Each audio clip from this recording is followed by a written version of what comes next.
Bismillah walhamdulillah wassalatu wassalamu ala rasulillah wa ala alihi wa sahbihi wa man tabi'a hudah amma ba'd.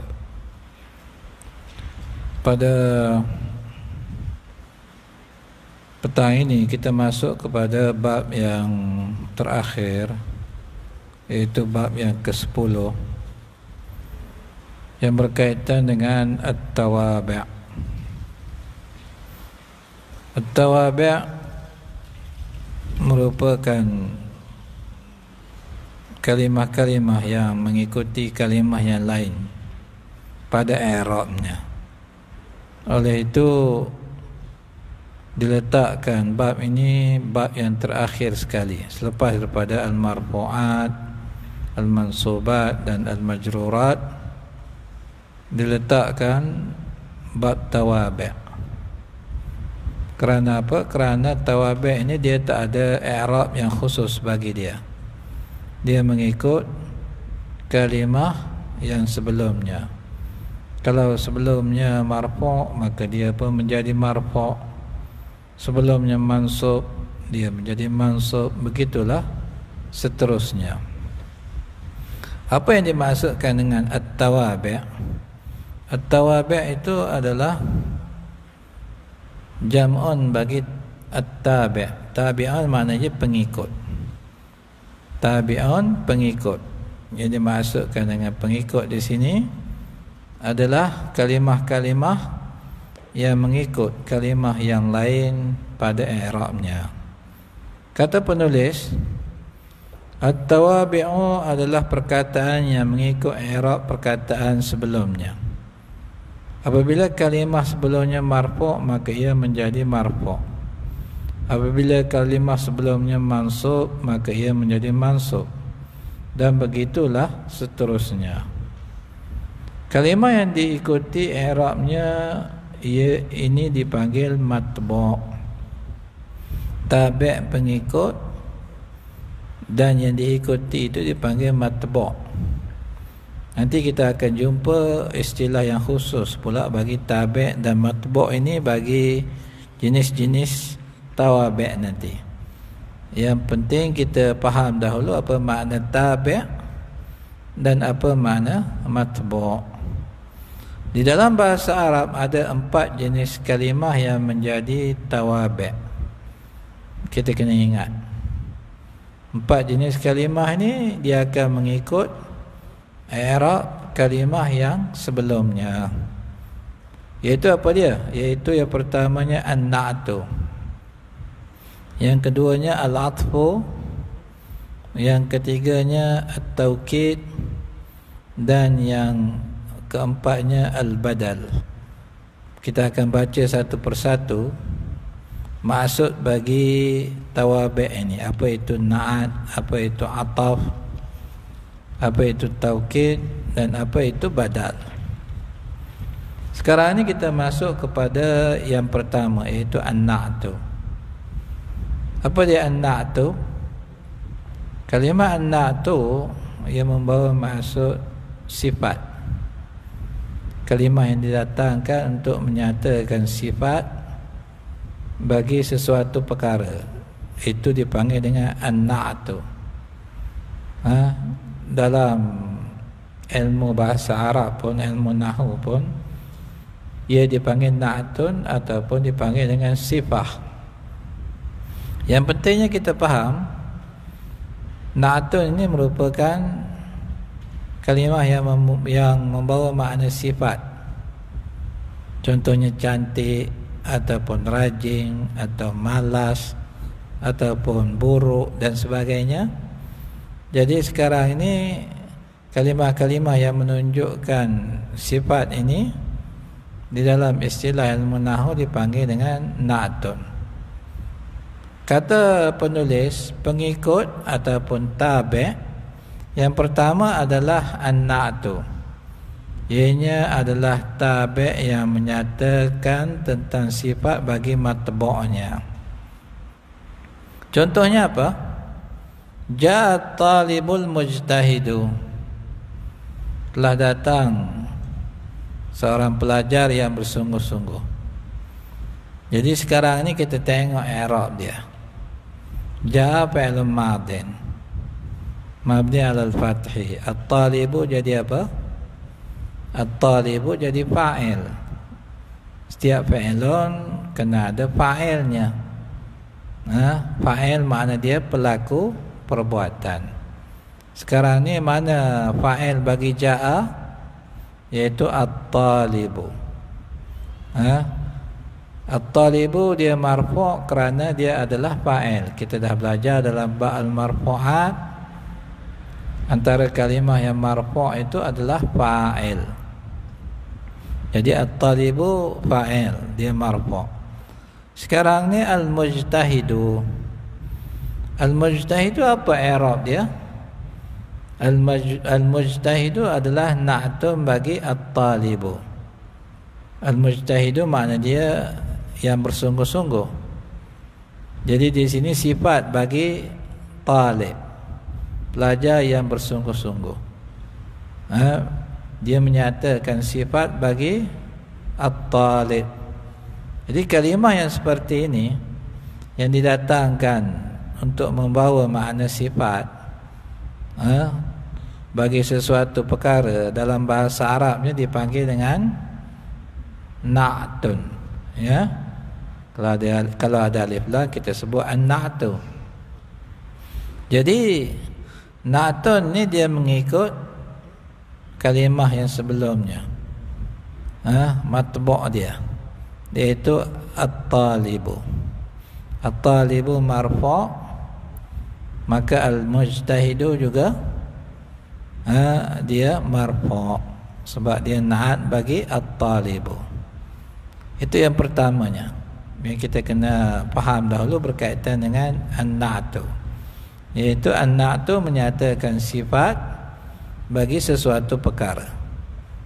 Tengok syarahan dia. Kalimah al-mujtahidu adalah an-na'tu yang marfu' kerana ia mengikut kalimah sebelumnya yang juga marfu', iaitu at-talibu. Kalimah at-talibu mengikut istilah ilmu nahwu dipanggil man'ut. Jadi dalam bab na'tun ni, kalau kita belajar kitab ilmu nahwu dalam bahasa Arab nanti, kita akan jumpa istilah na'tun dan man'ut. Apa dia na'tun, apa dia man'ut? Jadi sekarang ni na'tun tu kita dah cerita makna dia apa? Sifat. Man'ut pula sesuatu yang diberikan sifat kepadanya dipanggil dengan man'ut. Ya, contoh, kalau contoh di atas tu, mana na'tun, mana man'ut? Al-mujtahidu na'tun, dia adalah sifat. At-talibu man'ut, artinya yang diberikan sifat kepadanya. Jadi kalau ikut susunannya, man'ut datang dahulu, kemudian baru na'at dia. Ya, bahasa Arab ikut susunan mulai daripada kanan. Ya, kalau kita bahasa Melayu kita tulis mulai daripada kiri. Jadi bahasa Arab dia mulai daripada kanan. Oleh itu at-talibu dia datang dahulu, dia adalah man'ut, kemudian baru didatangkan sifat dia, iaitu na'at. Di sini na'atnya adalah al-mujtahidu. Faham istilah ni? Na'at man'ut. Bila antum buka kitab Arab nanti dia akan jumpa, antum akan jumpa istilah na'at man'ut. Jadi kita faham istilah dahulu. Bila faham istilah, maka mudah nanti kita nak belajar ilmu nahwu dan menguasainya dengan apa? Dengan lebih baik. Ya, itu yang perlu kita faham. Jadi na'tut man'ut itu artinya yang diberikan kepadanya sifat. Kita tengok contoh yang lain. Contoh yang seterusnya, ishtaraitu daftaran jadida. Saya telah membeli buku catatan yang baru. Sekarang ni mana na'at, mana man'ut? Jadi sekarang kita tengok ayat ishtara itu. Ishtara fi'lan madin. Fa'il dia tu yang bawa makna saya. Ingat ya, setiap fi'lan mesti ada fa'il. Bila kita jumpa perkataan ayat Arab, kita jumpa fi'lan, maka kita kena cari mana fa'il dia. Fi'lan itu perbuatan, fa'il pelaku perbuatan. Sekarang ishtara fi'lan, kemudian fa'il dia adalah tu yang bawa makna saya. Kemudian di sini ada maf'ul bih, iaitu daftaran. Daftaran jadi maf'ul bih yang dibeli, ya. Jadi sekarang daftaran mansub. Kemudian jadidan juga di sini mansub. Kenapa dia mansub? Dia mansub kerana dia menjadi na'at bagi daftaran. Daftaran man'ud, jadidan na'at dia. Ingat ya, man'ud duduk di hadapan, kemudian baru na'at. Daftaran mansub, maka jadidan pun mansub. Jadi sekarang kita kena ingat tawabi' yang pertamanya na'at. Na'at dia akan mengikut man'ud dia dari segi i'rab, ya. Sebelum dia mansub, maka dia mansub macam daftaran jadidan. Sebelum dia marfu', maka dia pun marfu'. At-talibul mujtahidu, ya. Kata penulis, kalimah jadidan adalah an-na'tu yang mansub kerana ia merupakan tabi' bagi kalimah yang mansub, iaitu daftaran. Contoh yang seterusnya, ini contoh bagi na'at yang majrur pula. Sallaitu fil masjidil kabiri. Saya telah menunaikan salat di masjid yang besar. Sekarang ni mana na'at, mana man'ud? Sallaitu fi'lun dengan fa'il, fi huruf jar. Al-masjidi majrur kerana dimasuki oleh fi. Jadi dia baris bawah, fil masjidi. Jadi sekarang ni al-kabir jadi apa? Al-kabir dia menjadi na'at bagi al-masjidi. Al-masjidi di sini dia majrur baris bawah, maka al-kabir kita pun baca baris bawah, al-kabiri, fil masjidil kabiri. Jadi na'at di sini adalah al-kabir dan man'ud dia adalah al-masjidi, ya.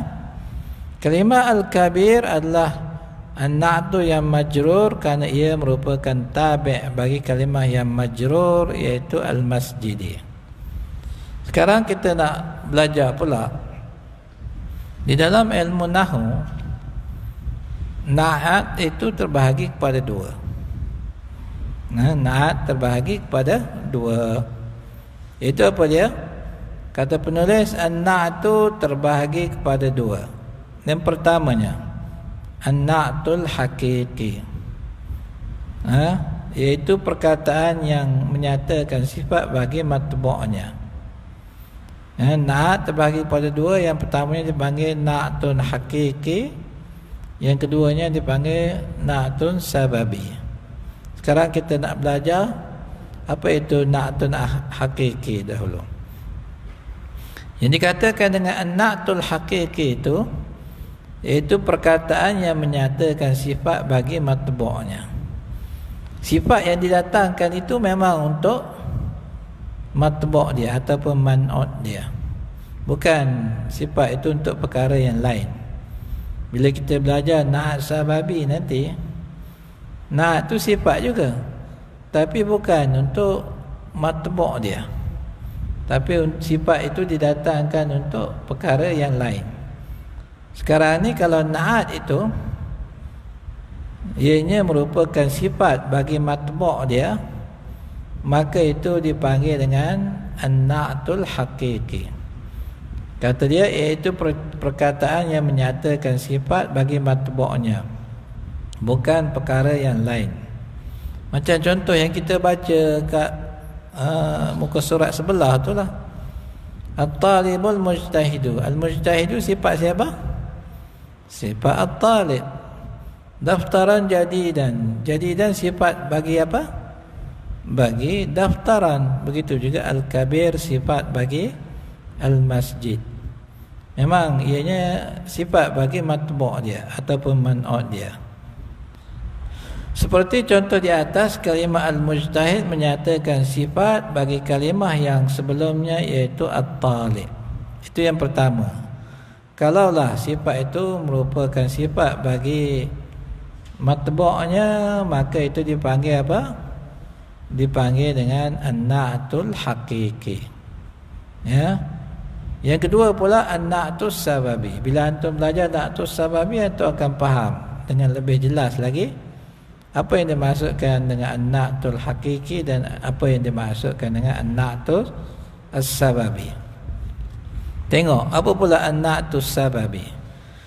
Kata dia, iaitu perkataan yang menyatakan tentang sifat bagi ismu yang ada hubung kait dengan matbu'. Artinya sifat ini bukan untuk matbu' dia, tapi untuk perkara yang lain yang ada hubung kait dengan matbu' ni tadi. Ismun tersebut datang selepas an-na'tu as-sababi. Jadi ismun ini yang mana ianya adalah apa? Adalah ismun yang sebenarnya diberikan sifat kepadanya, bukan untuk matbu' sifat tersebut. Sifat itu untuk dia. Jadi na'at yang didatangkan di sini dipanggil dengan na'at sababi, bukan na'at hakiki. Kita tengok contoh. Dakhala ar-rajulu al-karimu abuhu.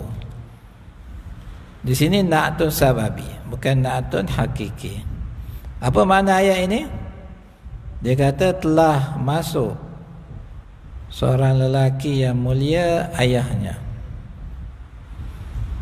Jadi dakhala fi'lun madin, ar-rajulu fa'il, al-karimu na'at. Ya, al-karimu na'at, ar-rajulu marfu', maka dia pun marfu' juga, al-karimu na'at. Jadi na'at di sini, na'at tadi makna dia apa? Na'at makna dia sifat, ya. Sifat di sini iaitu al-karim, yang mulia. Yang mulia ini sifat ni untuk rajulu ke ataupun untuk abuhu? Sifat di sini adalah untuk abuhu. Telah masuk seorang lelaki yang mulia ayahnya. Mulia itu bukan sifat bagi ar-rajulu. Mulia itu sifat bagi abuhu. Ya. Jadi yang ini dipanggil dengan an-na'tus sababi. Kalimah abuhu di sini dia ada hubung kait dengan kalimah ar-rajulu. Oleh itu jumlah yang datang,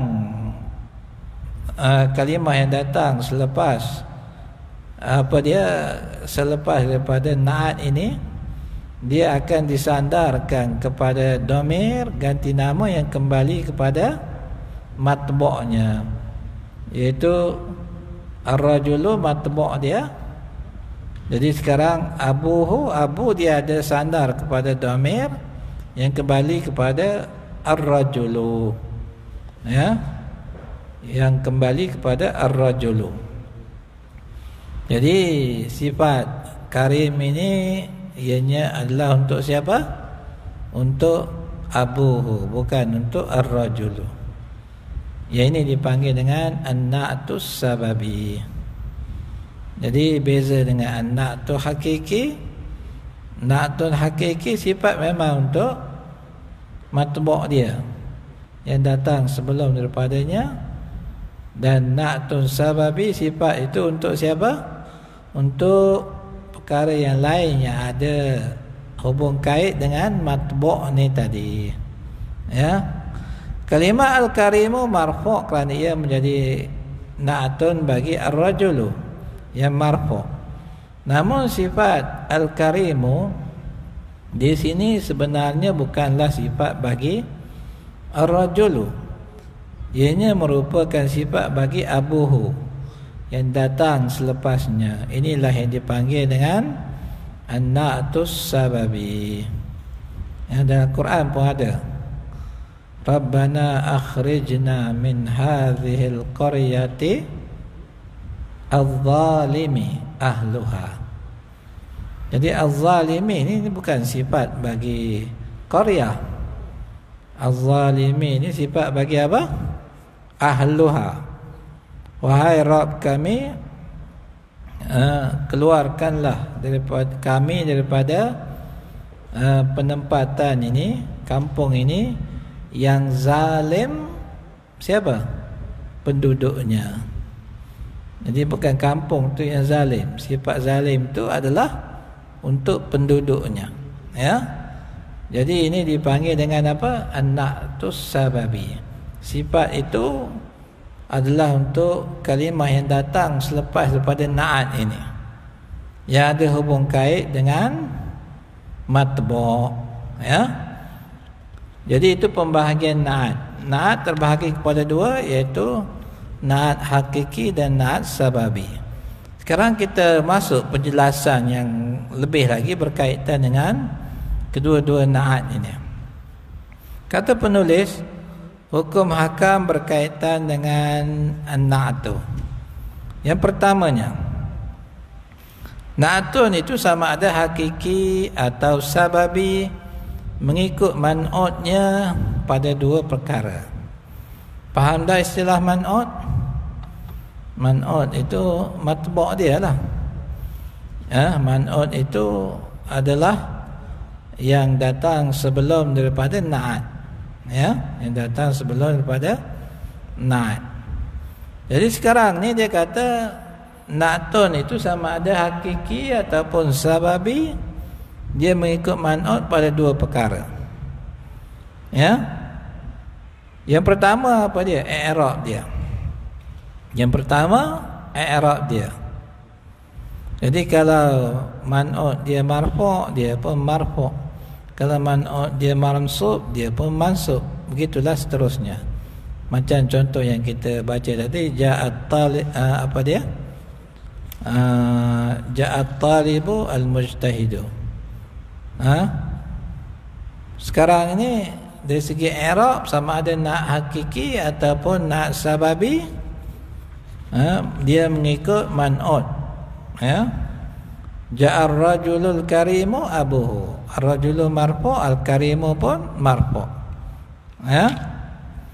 Kata dia, artinya sekiranya man'ut marfu', maka na'tun juga menjadi marfu'. Sekiranya man'ut mansub, maka na'tun juga mansub, dan sebagainya, ya. Itu yang pertamanya. Yang keduanya, ma'rifah dan atau nakirah. Artinya kalau na'tun ma'rifah, kalau man'ut ma'rifah, maka na'tun pun ma'rifah. Kalau man'ut nakirah, maka na'tun pun nakirah, ya. Faham semua?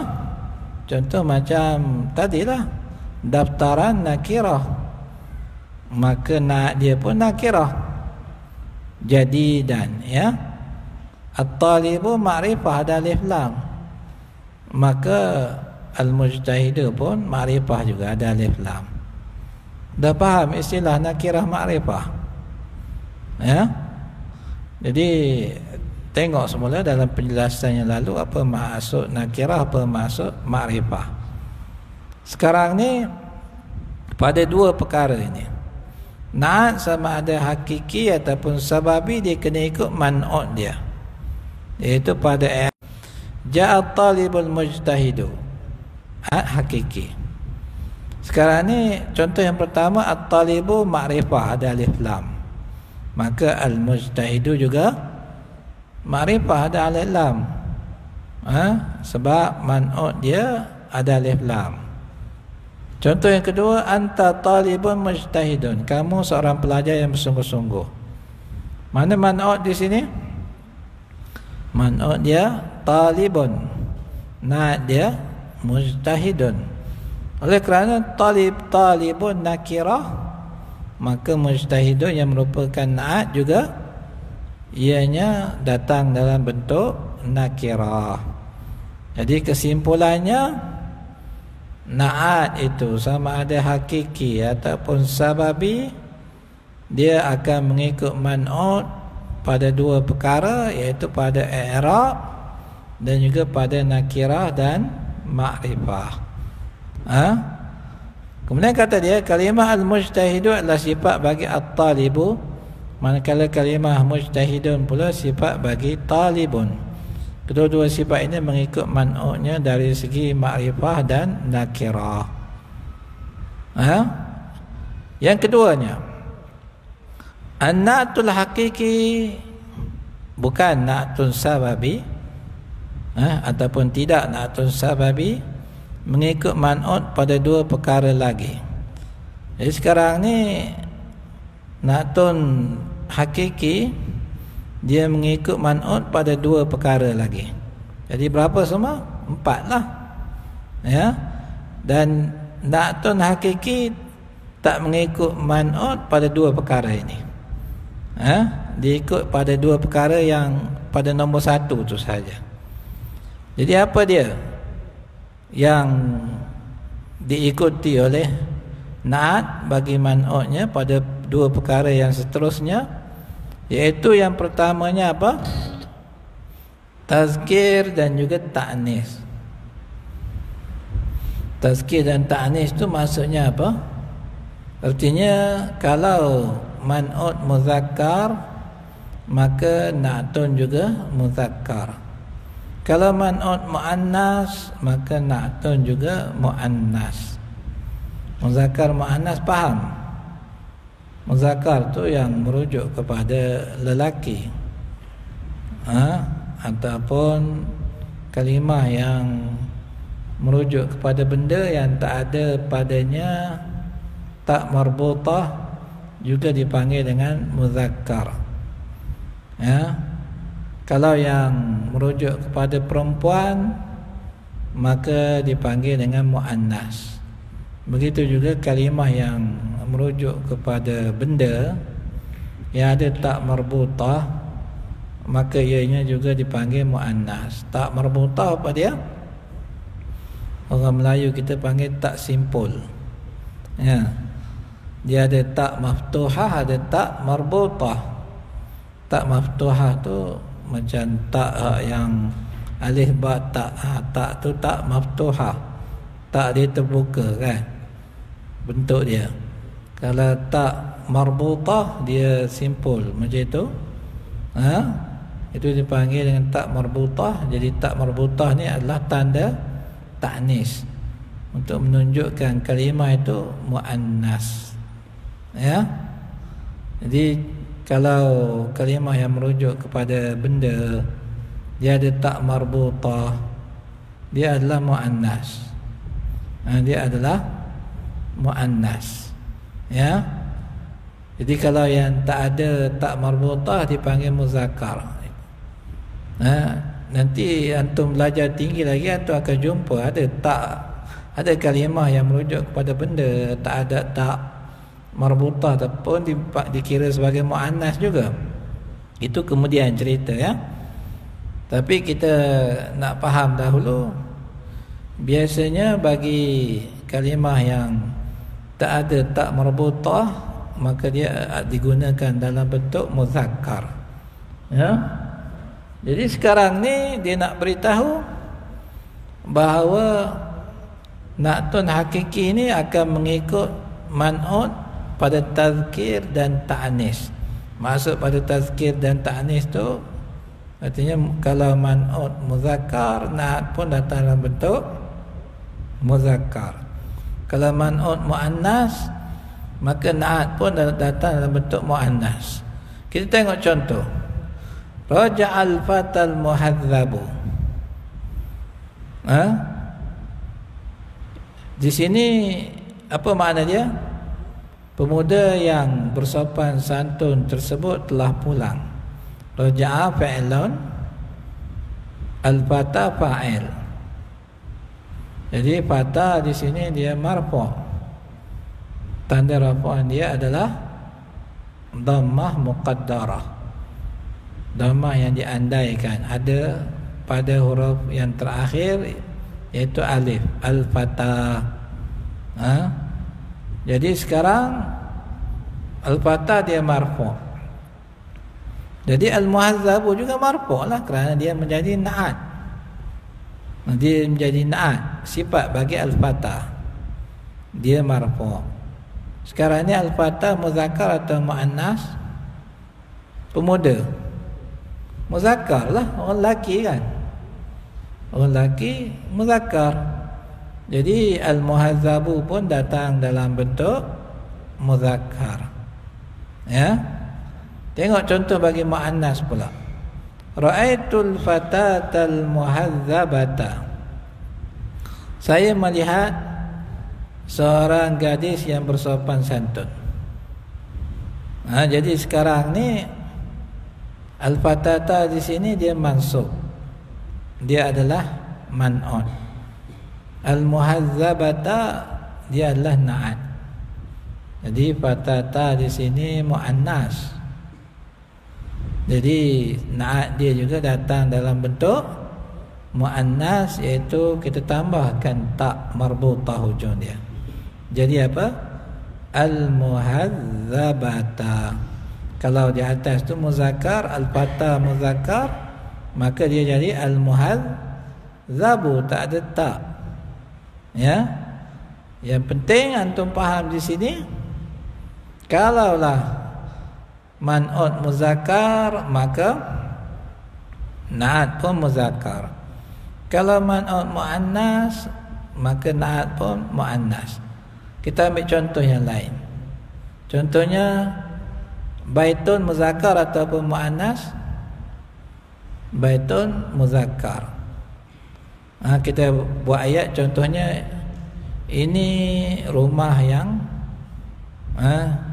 cantik. Hadza baitun jamilun. Baitun muzakkar, jamilun pun muzakkar lah. Kalau kita nak kata ini kereta yang cantik, macam mana? Hadhihi sayyaratun jamilatun. Jamilun jadi jamilatun. Sebab apa? Sekarang ni sayyarah muannas. Ya? Dia ada tak marbutah hujung dia, sayyaratun. Jadi kita kata jamilatun. Ya? Jadi kalau kalimah ada tak marbutah macam sayyaratun, dia adalah muannas. Mistaratun, pembaris, muannas juga. Kalau kalamun pen, dia muzakkar. Jadi itu gambaran awal dahulu yang antum kena faham tentang apa na'at ini. Dia mengikut man'ut dari segi tazkir dan ta'anis. Ini bagi apa? Bagi na'at hakiki. Kalau na'at sababi nanti lain. Ya. Na'at sababi dia tidak mengikut man'ut dia dari segi tazkir dan ta'anis. Kata penulis, kalimah al-fata adalah man'ut yang muzakkar, maka an-na'tunya al-muhazzabu didatang dalam bentuk muzakkar. Manakala kalimah al-fatatu adalah muannas, maka na'tun juga al-muhazzabatu. Al-fatata muannas, maka na'tunnya juga al-muhazzabata didatangkan dalam bentuk muannas. Ya. Muzakkar artinya kalimah yang merujuk kepada lelaki, atau kalimah yang tidak mempunyai huruf tak marbutah seperti Muhammadun, rajulun, babun, qalamun dan sebagainya.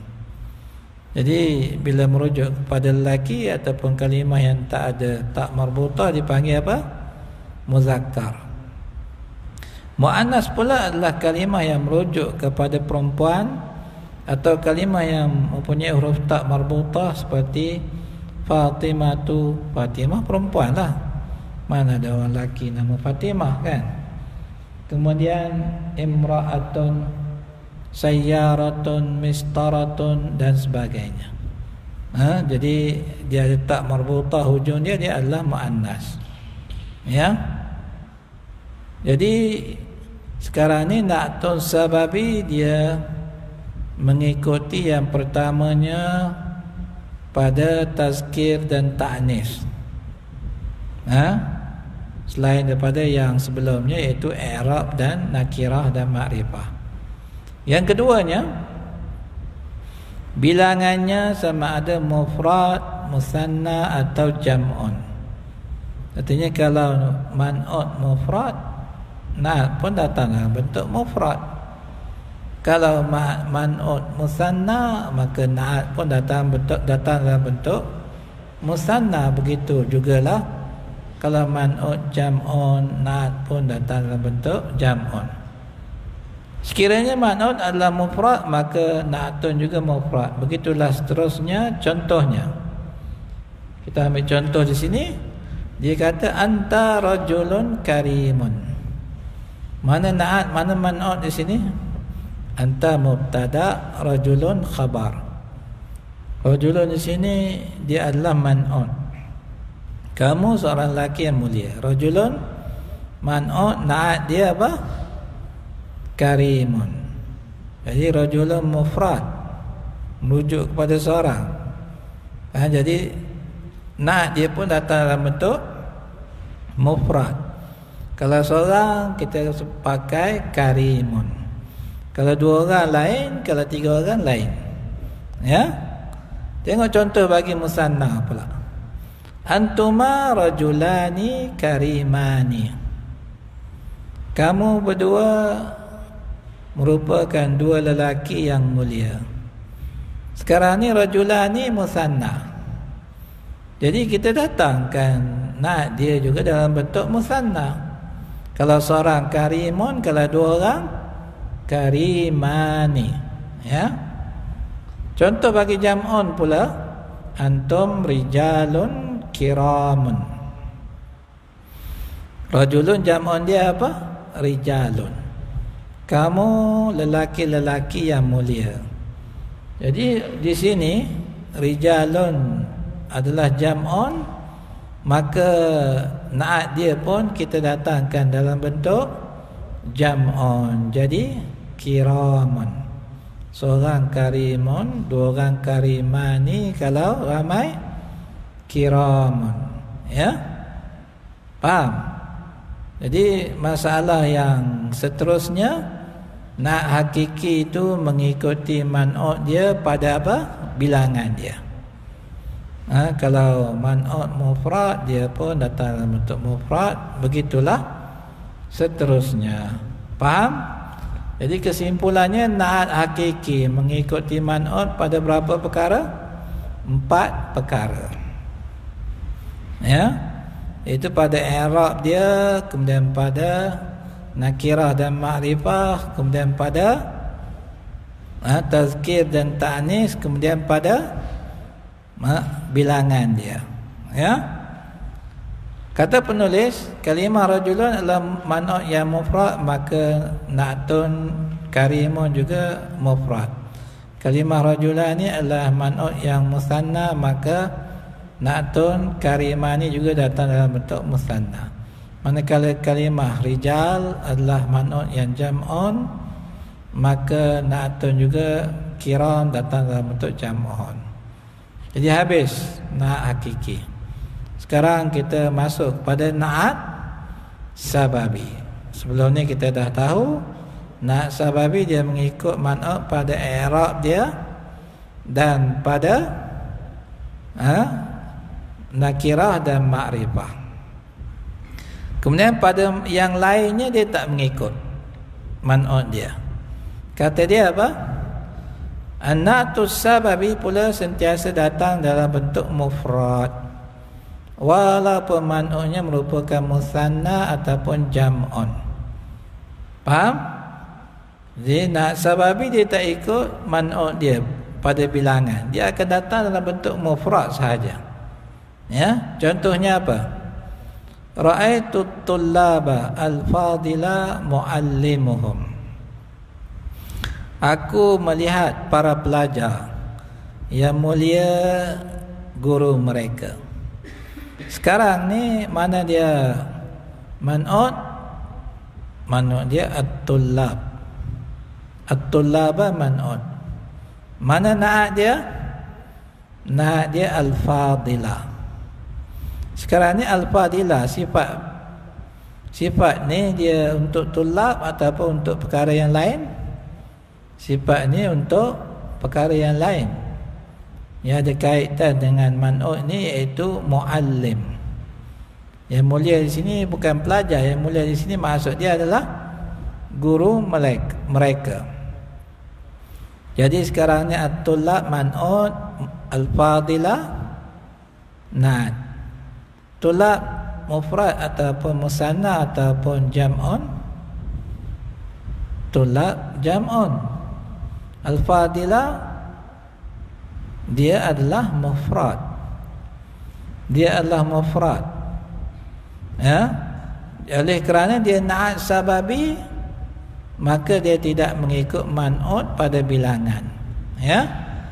Jadi di sini kita sebut al-fadilah sebab dia na'at sababi. Kalau dia na'at hakiki, kita akan kata apa? Ra'aitu tullaba al-fudala. Ya, al-fudala kita sebut begitu, datangkan dalam bentuk jam'un. Tapi sebab dia na'at sababi, kita pakai dalam bentuk mufrad. Ra'aitu tullaba al-fadila muallimuhum. Namun ia mengikut perkataan selepasnya pada tazkir dan ta'anis. Satu lagi, na'at sababi dia tak mengikut man'ut dia pada tazkir dan ta'anis. Dia mengikut kalimah yang selepasnya, yang mana dia ni lah yang sebenarnya yang diberikan sifat kepadanya.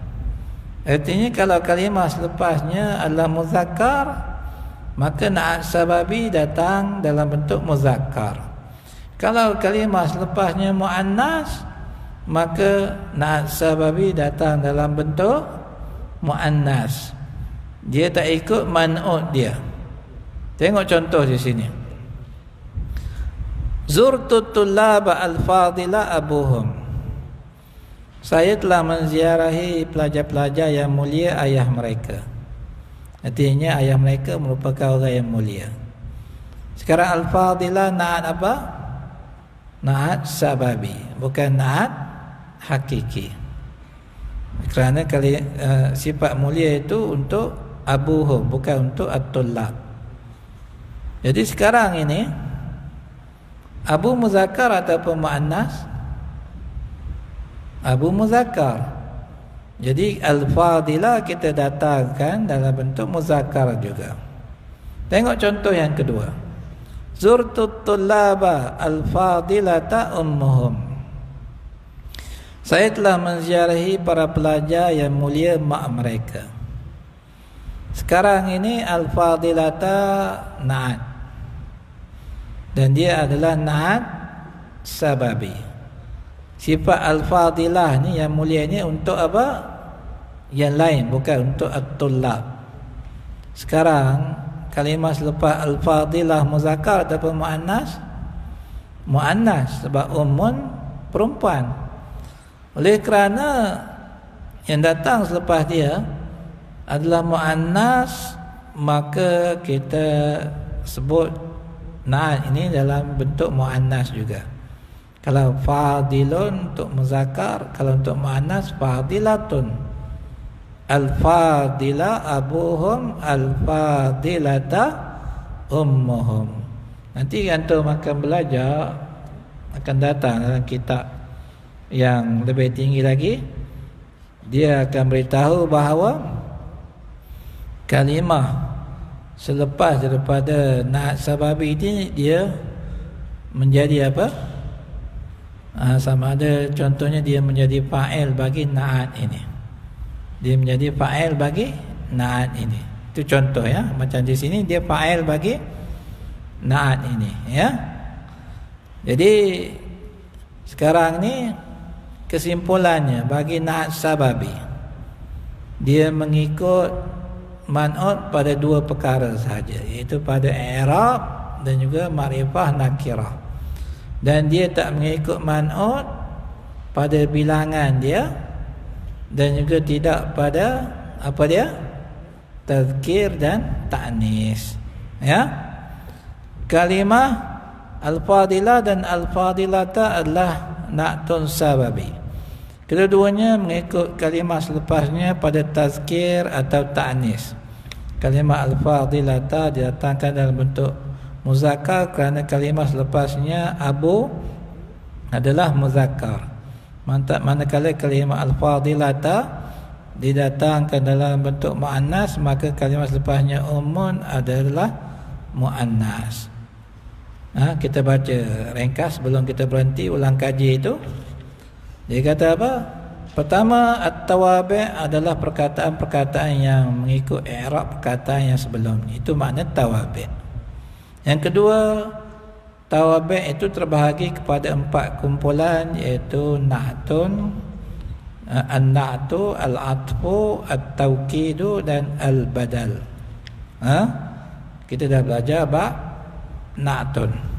Yang ketiga, kalimah yang diikuti i'rabnya dipanggil matbu'. Ini istilah ni antum kena faham supaya senang.